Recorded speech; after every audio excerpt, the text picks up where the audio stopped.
Halo sahabat Ceta, jadi di video kali ini Cetapedia akan membagikan video mengenai materi gerak tumbuhan.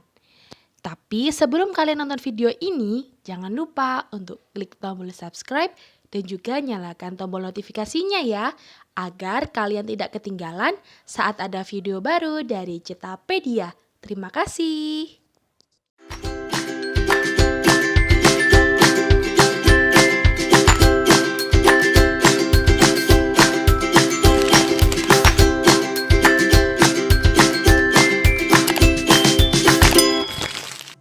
Di video sebelumnya, kita sudah belajar mengenai gerak pada benda. Nah, di video kali ini, kita akan belajar mengenai gerak tumbuhan. Apakah benar tumbuhan itu bisa bergerak? Jawabannya tentu saja bisa, tapi terkadang tidak kita sadari. Tumbuhan bergerak dipengaruhi oleh rangsangan atau zat kimia atau dari tumbuhan itu sendiri. Ingin tahu lebih jelasnya?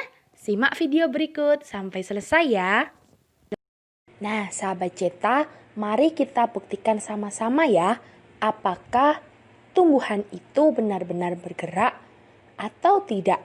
Nah, jadi sekarang kita belajar tentang gerak pada tumbuhan. Nah, tentu kalian di rumah atau di lingkungan sekitar pasti menjumpai yang namanya tumbuhan putri malu. Nah, saat tumbuhan itu disentuh daunnya, maka daunnya akan menutup. Itu adalah salah satu contoh gerak tumbuhan yang dipengaruhi oleh rangsangan dari luar. Nah, untuk gerak tumbuhan yang dipengaruhi oleh zat kimia dan tumbuhan itu sendiri, mari kita belajar bersama-sama ya pada macam-macam gerak tumbuhan. Ada apa aja sih macam-macam gerak tumbuhan itu? Yang pertama yaitu ada gerak endonom. Gerak yang terjadi secara spontan dan tidak diketahui penyebabnya, atau tidak memerlukan rangsang dari luar. Nah, rangsangan dari gerak endonom ini diduga berasal dari tumbuhan itu sendiri. Contohnya seperti apa? Nah, contohnya yaitu gerak pertumbuhan daun dan gerak rotasi sitoplasma atau siklosis pada sel-sel daun Hydrilla verticillata dapat diketahui dari gerak sirkulasi klorofil yang ada di dalam sel. Nah, gambarnya bisa dilihat seperti ini ya. Ada pergerakan dari klorofilnya.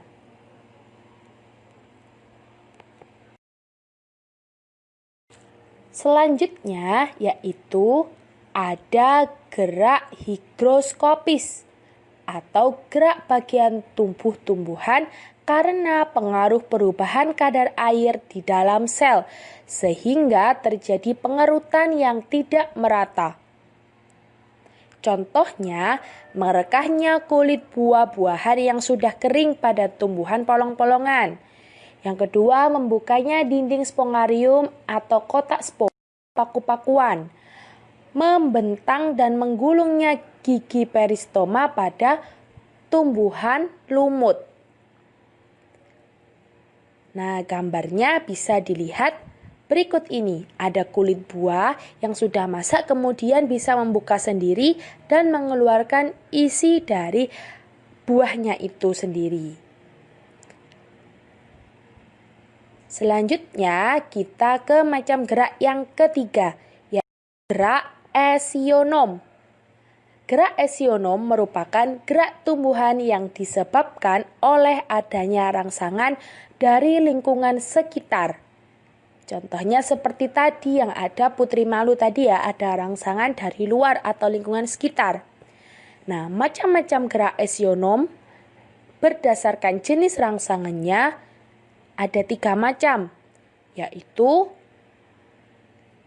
gerak tropisme, yang kedua gerak taksis, dan yang ketiga gerak nasti. Kita akan bahas bersama-sama ya. Yang pertama yaitu kita akan belajar tentang gerak tropisme. Nah, apa sih gerak tropisme itu? Gerak tropisme adalah gerak tumbuhan yang arah geraknya dipengaruhi arah datangnya rangsang dari luar. Nah, jadi ada rangsangan dari luar ya. Nah, gerak tropisme ini ada dua macam berdasarkan arahnya, yaitu jika arah gerak tumbuhan itu mendekati rangsang disebut gerak tropisme positif, tapi jika arah gerak tumbuhan menjauhi rangsang disebut gerak tropisme negatif. Tapi berdasarkan jenis rangsangannya, gerak tropisme dibagi menjadi 5 macam, yaitu geotropisme atau gravitropisme, hidrotropisme, tikmotropisme, fototropisme atau heliotropisme, dan kemotropisme. Nah, ada 5 macam ya, dan kita akan bahas satu persatu mulai dari gerak geotropisme. Gerak geotropisme merupakan gerak tumbuhan yang dipengaruhi oleh gravitasi bumi. Jadi, contohnya bisa dilihat pada gambar berikut ini. Ada geotropisme negatif, ada geotropisme positif. Nah, pada gambar tersebut adalah gambar kecambah tanaman. Arah gerak akar selalu menuju pusat bumi dan arah gerak tumbuh batangnya selalu tegak ke atas menjauhi pusat bumi. Seperti halnya saat kita menanam tanaman, akarnya selalu bergerak ke bawah dan batangnya bergerak ke atas. Nah, kita lanjut ke gerak tropisme yang kedua, yaitu gerak hidrotropisme. Gerak tropisme tumbuhan yang dipengaruhi oleh rangsangan berupa air. Karena di sini hidro maksudnya adalah air. Nah, contohnya seperti apa? Contohnya pada gambar tersebut adalah ada air saat disiram ke tumbuhan, maka akarnya akan mengikuti arah dari datangnya air tersebut karena akar berusaha untuk mencari air memenuhi kebutuhan si tumbuhannya agar tidak gersang. Yang ketiga ada gerak tikmotropisme, yaitu gerak tropisme yang diakibatkan oleh rangsang berupa sentuhan dengan rambatannya baik berupa benda mati atau tumbuhan lain. Jadi ini seperti pada gerak membalitnya ujung batang atau ujung sulur kacang panjang dan mentimun pada tempat rambatannya, jadi ada yang melilit sulurnya. Nah, itu adalah contoh gerak tikmotropisme seperti yang ditunjukkan pada gambar berikut ini. Nah, kemudian yang keempat dari gerak tropisme yaitu gerak fototropisme, yaitu gerak tropisme tumbuhan yang dipengaruhi oleh rangsangan cahaya. Foto adalah cahaya, ingat fotosintesis ya. Nah, contohnya yaitu tumbuhan yang arah tumbuhnya mendekati sumber cahaya disebut fototropisme positif, sedangkan yang menjauhi cahaya disebut fototropisme negatif. Misalnya, yaitu pada tumbuhan matahari atau bunga matahari, arah bunganya selalu menghadap ke arah matahari terbit atau ada ke arah cahaya matahari. Contoh lainnya yaitu pada saat kita menanam tanaman dan diletakkan di belakang jendela, pasti daunnya akan mengarah ke sumber cahaya atau keluar jendela, gitu ya. Nah, yang kelima yaitu gerak kemotropisme. Gerak kemotropisme merupakan gerak tropisme tumbuhan yang dipengaruhi oleh rangsangan bahan kimia. Nah, kemo di sini yang dimaksud adalah kimianya. Jadi contohnya yaitu gerakan buluh serbuk sari menuju sel telur pada bakal buah karena pengaruh zat gula yang dikeluarkan oleh bakal buah. Nah, zat gulanya ini yang dimaksudkan sebagai zat kimia. Nah, jadi contohnya bisa dilihat pada gambar berikut ini. Kita lanjut ke pembahasan gerak taksis. Jadi tadi sudah gerak tropisme, sekarang gerak taksis. Nah, gerak taksis itu apa ya? Nah, gerak taksis adalah gerak pindah tempat seluruh bagian tumbuhan yang arahnya dipengaruhi oleh sumber rangsangan. Gerak taksis ini biasanya dilakukan oleh organisme bersel satu. Gerak taksis terbagi menjadi dua macam berdasarkan jenis rangsangannya, yaitu ada kemotaksis, yaitu gerak taksis tumbuhan yang dipengaruhi oleh rangsangan berupa bahan kimia. Jadi seperti halnya tadi ada kemotropisme, di taksis ada kemotaksis yang dipengaruhi oleh bahan kimia. Contohnya yaitu gerak spermatozoid menuju sel telur pada archegonium tumbuhan lumut dan tumbuhan paku yang bergerak karena tertarik oleh zat gula atau protein yang dihasilkan oleh archegonium. Jadi zat gula dan proteinnya ini yang dimaksud sebagai zat kimia seperti pada gambar tersebut. Nah, macam gerak taksis yang kedua yaitu gerak fototaksis. Nah, gerak fototaksis merupakan gerak taksis tumbuhan yang dipengaruhi rangsangan berupa cahaya. Foto tadi cahaya ya, jadi ada fototaksis, ada fototropisme. Nah, contohnya yaitu gerak kloroplas ke sisi sel yang memperoleh cahaya matahari pada saat peristiwa fotosintesis misalnya. Nah, seperti pada gambar berikut ini. Jadi kloroplasnya itu bergerak ke sisi sel yang disinari atau terkena cahaya matahari. Yang keempat ada gerak nasti. Nah, jadi ini adalah gerak tumbuhan yang ketiga, yaitu gerak nasti.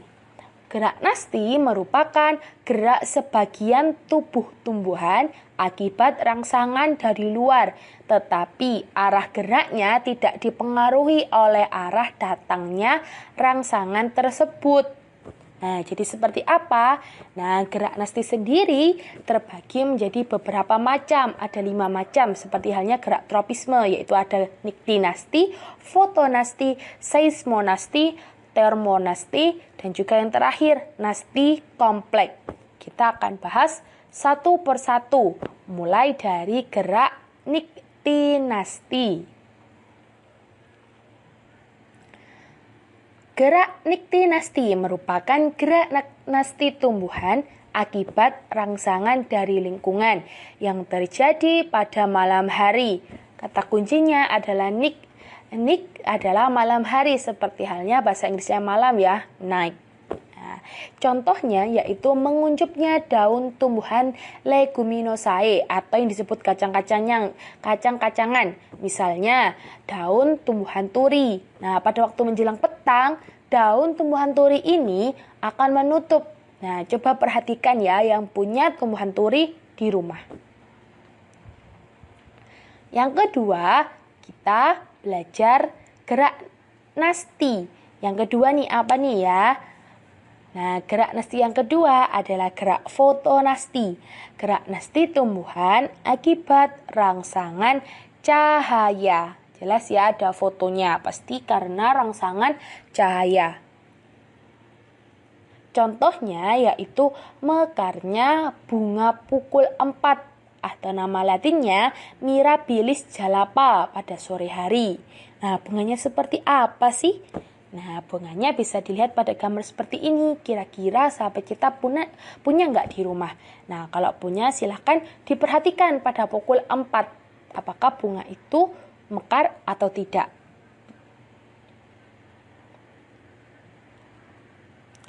Yang ketiga yaitu gerak seismonasti atau yang disebut juga tikmonasti, yaitu gerak nasti tumbuhan yang dipengaruhi oleh getaran atau sentuhan. Jadi jelas ini contohnya seperti yang ada di awal tadi ya, yaitu pada tumbuhan putri malu. Nah, menutupnya daun putri malu saat kita sentuh dengan tangan atau dengan rangsangan yang lain. Nah, pasti daun putri malu itu akan menutup, tapi lama-kelamaan juga akan membuka kembali. Seperti yang ada di gambar tersebut ya. Nah, lanjut ke gerak nasti yang keempat, yaitu gerak termonasti. Ayo, termo yaitu suhu. Gerak nasti tumbuhan dipengaruhi oleh rangsangan yang berupa suhu. Nah, jadi ini ada rangsangan berupa suhu yang ada di lingkungan sekitar. Contohnya yaitu mekarnya bunga tulip yang disebabkan oleh suhu udara pada musim semi yang lebih hangat dari musim dingin. Itu sebabnya bunga tulip yang ada di luar negeri bisa mekar dengan cantik pada musim semi karena udaranya lebih hangat dibandingkan pada saat musim dingin. Nah, jadi pada saat musim dingin bunga tulipnya tidak mekar. Ya, dan tumbuhan-tumbuhan lain pun pada musim dingin jarang ada yang bisa tumbuh subur karena udaranya terlalu dingin.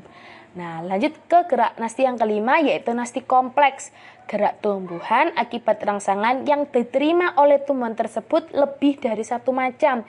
Jadi rangsangannya itu ada banyak yang mengenai si tumbuhan. Contohnya yaitu gerakan membuka dan menutupnya stomata pada tumbuhan karena pengaruh kadar air, cahaya, suhu, dan zat kimia. Nah, zat kimianya ini berupa protein dan juga gula. Nah, rangsangannya ada 3 macam nih. Ada kadar air, ada cahaya, dan juga ada suhu. Seperti itu.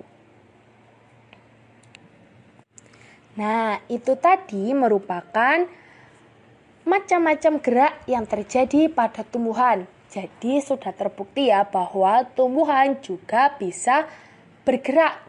Tapi tumbuhan tidak berpindah tempat kecuali kita yang memindahkannya. Nah, tapi tumbuhan itu bergerak atas tubuhnya sendiri. Nah, jarang kita sadari karena gerakannya itu tidak terlalu cepat seperti hewan maupun manusia. Nah, terima kasih telah menonton video dari Cetapedia mengenai bab gerak tumbuhan. Jangan lupa untuk nonton seluruh video dari Cetapedia ya. Nah, jangan lupa untuk klik tombol subscribe dan juga nyalakan loncengnya agar tidak ketinggalan saat ada video baru dari Cetapedia. Jangan lupa untuk like juga semua videonya dan share ke semua teman-temannya agar kita bisa sama-sama belajar. Terima kasih.